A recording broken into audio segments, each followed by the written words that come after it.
coup, pourquoi la transition, enfin, pourquoi la suite a été créée? Donc, parce qu'il y a environ 8000 maladies rares. En France, 3% des moins de 20 ans ont une affection longue durée, donc ont une maladie chronique.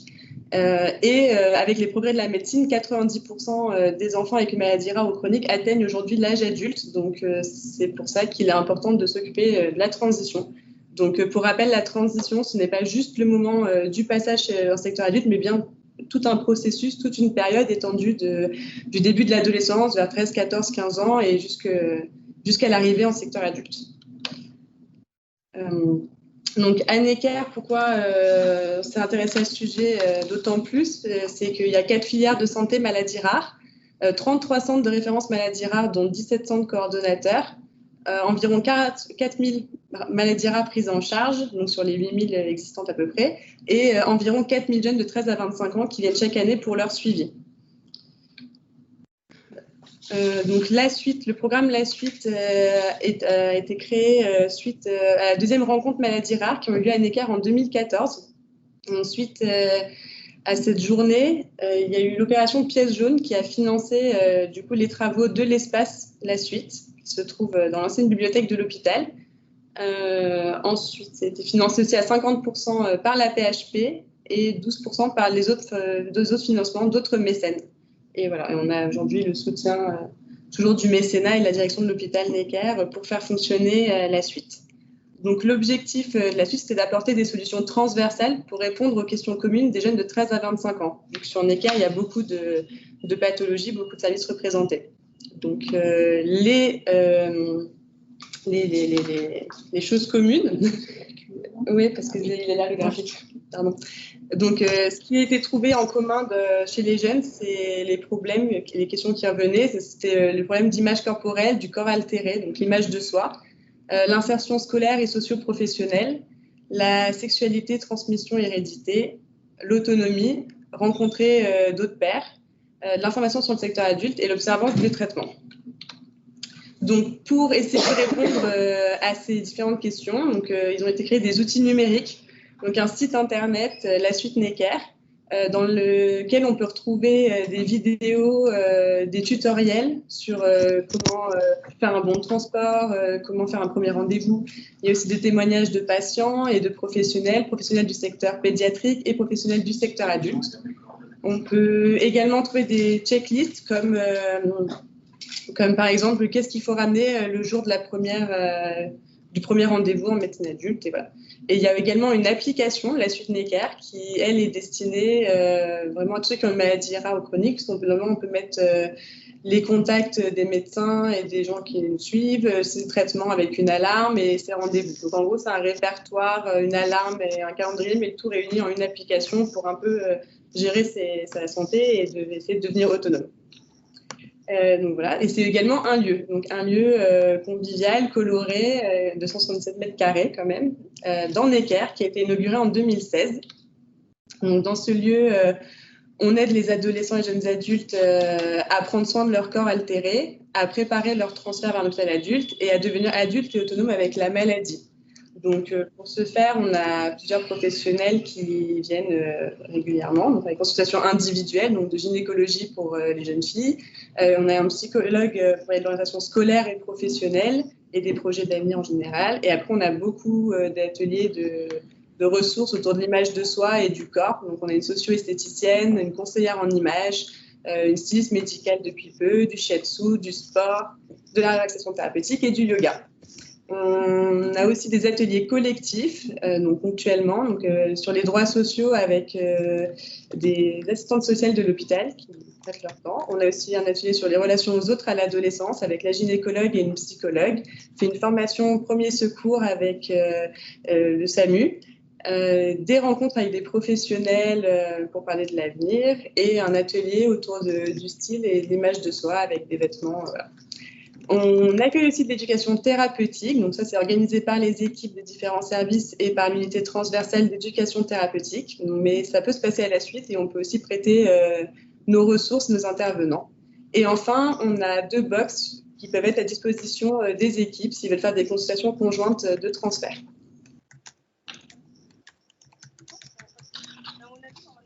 Alors la suite, c'est également l'occasion d'initier des projets de recherche. Et là, M. Malawi vous en dirait davantage dans le domaine des sciences humaines et sociales. Pour nos jeunes en partenariat avec l'équipe mobile douleur, la possibilité de passer le permis de conduire afin de gagner en autonomie. Et c'est aussi la connexion avec les autres plateformes. On travaille avec, maintenant que nous sommes en GH, avec les hôpitaux associés à Necker comme Cochin et HGP pour essayer d'optimiser et de renforcer les liens entre Necker et les secteurs adultes qui prennent en charge les patients devenus adultes. Au niveau local, nous avons aussi beaucoup d'idées, beaucoup de perspectives. Donc, comme par exemple, continuer à écouter les jeunes pour proposer d'éventuelles nouvelles activités, des nouvelles ressources. On vous parlera d'une nouvelle ressource qui a plutôt bien fonctionné et qu'on souhaite pérenniser. Mais on a aussi une attention pour les parents. Donc, on aimerait pouvoir proposer certaines activités aux parents qui ont aussi parfois du mal à lâcher prise et à donner un petit peu d'autonomie à leurs enfants dont ils s'occupent avec tant d'attention depuis tant d'années, mais aussi pour les soignants. Donc beaucoup de projets pour l'instant, rien n'est encore concrétisé, mais on espère voir tout ça avancer. Donc il faut bien sûr renforcer les liens avec les différents services de l'hôpital. Donc, c'est une des missions premières de Marion de rencontrer les cadres, les médecins qui changent régulièrement, comme dans tous les hôpitaux, pour expliquer ce qu'on y trouve, donner les informations et présenter le programme. Et donc, tout ce qui tourne autour de la communication au sein de l'hôpital est bien sûr un de nos axes prioritaires. Au niveau national et international, donc on pourra probablement espérer collaborer davantage avec les plateformes transition au niveau national, mais peut-être international, voire élaborer des projets communs et renforcer les liens donc, avec les professionnels des différents hôpitaux qui sont engagés dans cette étape de la vie des patients qui est la transition. Donc pour revenir à un exemple d'atelier qu'on a mis en place, donc c'est Parle-moi de ta passion que je découvre la mienne. Donc c'était pour aider les jeunes patients à révéler leur passion et se projeter dans un avenir professionnel grâce aux témoignages de différents professionnels passionnés par leur métier. Donc c'était animé par les psychologues qui font la consultation de se projeter dans l'avenir à la suite habituellement. Et il y a déjà eu les 2 premières sessions, donc ils ont pu rencontrer différents professionnels, donc notamment Thierry Marx qui est chef cuisinier, mais pas que des gens connus. Et là, il va y avoir la dernière session la semaine prochaine. Donc là, ça sera juste un retour avec les psychologues pour voir justement si ça a fait émerger des passions chez les jeunes ou des envies. Donc juste rapidement quelques chiffres. Donc on a le nombre de jeunes parents depuis l'ouverture. Donc 2016, ça a ouvert qu'en septembre, donc c'est pour ça que c'est plus bas. Et le nombre de rendez-vous par an, parce que du coup les jeunes peuvent faire plusieurs activités par jour et par année. Donc on voit que malgré le confinement en 2020, au nombre de jeunes, on s'en est pas si mal sorti. Donc voilà pour 2020.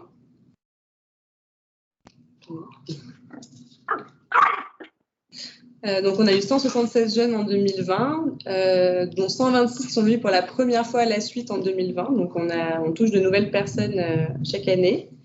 On fait 287 rendez-vous ont été honorés à la suite et 108 au chevet. Donc on fait quand même un quart des rendez-vous en chambre parce que les intervenants peuvent aussi venir auprès des patients hospitalisés s'ils ne peuvent pas descendre à la suite. C'est important pour les patients qui se retrouvent en secteur d'isolement comme en immunohématologie et parfois en réanimation à la marge pour quelques-uns. Mais bon, l'idée est plutôt de les faire sortir et venir dans les locaux qui ont été conçus pour eux. Voilà. Et on voit aussi que cette année, du coup, on a aussi 29 par téléphone. On s'est adapté. Voilà, rapidement. Donc oui, toujours la même chose. Et que ceux qui nous orientent, c'est quand même majoritairement les médecins, mais ça peut être vraiment tous les professionnels de l'hôpital.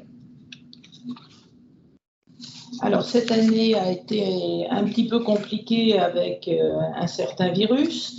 Nous avons été obligés de fermer la suite de mi-mars à fin mai. mais pendant cette période, Marion était présente et nous avons souhaité maintenir le lien et la créativité avec eux. Donc, les intervenants ont travaillé en distanciel.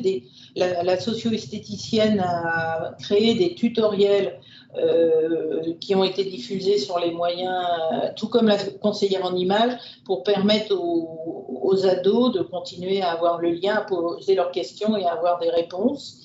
Le professeur d'éducation physique adaptée a établi une fiche pratique pour leur communiquer les moyens de se maintenir en forme.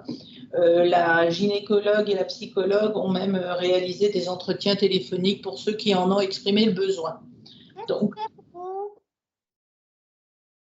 l'objectif était de rouvrir le plus rapidement possible, et ce qui s'est fait bien sûr après validation de l'équipe de prévention du risque infectieux en respectant des mesures strictes, le respect strict des mesures barrières.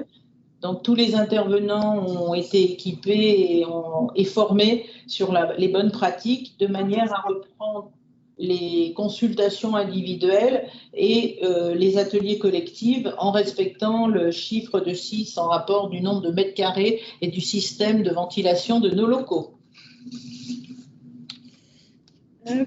Donc, quelques paroles de gestes. En fait, on a un mur à la suite où ils peuvent laisser des mots sur des post-it et les laisser sur le mur. Donc voilà, c'est juste quelques exemples pour montrer qu'on a des retours quand même plutôt positifs, même si on n'a pas d'évaluation vraiment concrète, mais tous les retours qu'on a sont quand même positifs.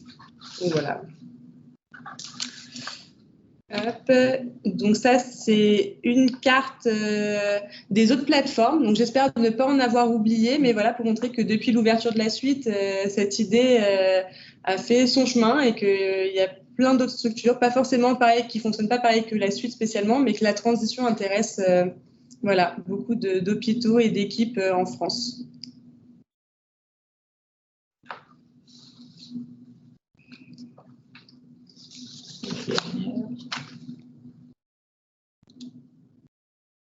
Il en manque peut-être un. Oui, on en a peut-être oublié, désolé pour eux.